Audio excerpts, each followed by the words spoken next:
Hi everyone, in this video you'll learn what is a CSS grid layout and how it is used.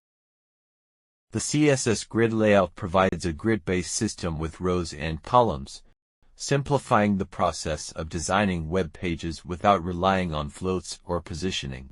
Grid elements. This is a grid layout example. A grid layout is made up of a parent element containing one or more child elements. As you can see here, an HTML element like this turns into a grid container when its display property is set to either grid or inline grid. As you can see here, so this CSS code creates a responsive two-column block grid layout where each cell automatically adjusts its size to fit the content and available width of the container. As shown here, inline grid. To create an inline grid like this, specify display inline grid for the container element.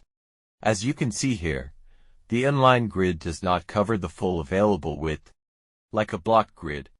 Instead, it expands according to the space required by its content. Grid columns. The grid template columns property allows you to create complex and responsive layouts by defining how the grid container should be divided into vertical sections. For example, this CSS code creates 3 grid columns having different widths, as you can see in this preview. Grid rows. The grid template rows property allows you to structure the horizontal layout of a grid container, controlling the height of each row. For example, this CSS code creates 3 grid rows having different heights, as you can see in this preview. Grid gaps.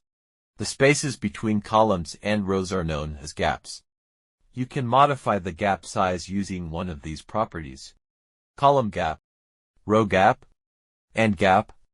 Now we'll look at each one of them individually. Column gap. The column gap property sets the gap between the columns.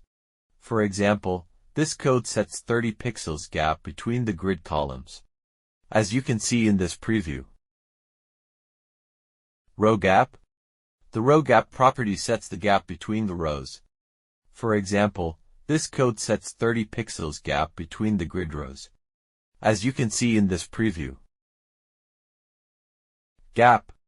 The gap property is a shorthand for the row gap and column gap properties. For example, this code sets 25 pixels and 50 pixels gap between the grid rows and columns respectively.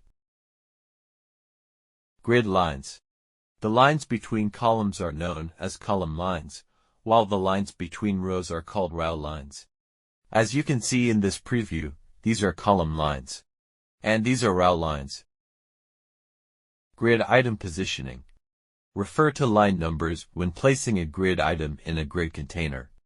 For example, this grid item starts from column line 1 and ends on column line 3, as you can see in this preview.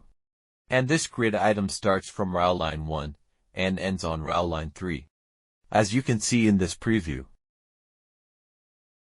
Grid autoflow. The grid autoflow specifies how auto-placed items are inserted in the grid. In this example, the autoflow items are inserted in columns, as you can see in this preview. CSS Grid Template Areas.